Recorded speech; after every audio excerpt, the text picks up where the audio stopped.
Violence in the West Bank. It's a nearly daily occurrence, whether it's rock throwing, vandalism, or worse.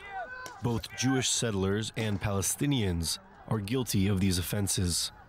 Looking back at 2018, the level of violence was relatively low compared to 2017, with 10 fewer terror incidents.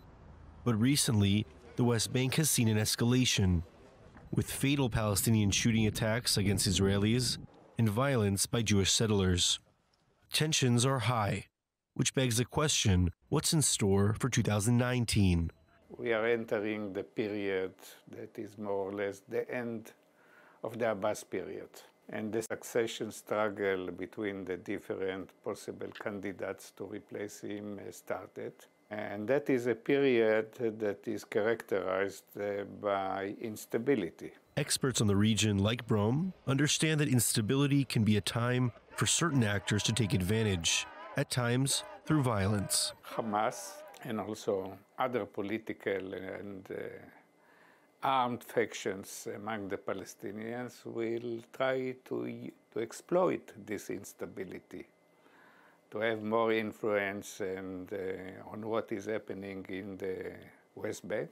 Taking into account how volatile the situation already is on the ground in the West Bank, it is worth asking whether Israel can maintain calm long enough to prevent another wave of terror. I believe that generally they will be successful, but that is dependent on one important factor, and that is a continuation of the present policies that were to a much extent guided by the IDF Chief of Staff. He adopted a policy of trying to differentiate between the population at large and those that are involved in terrorism.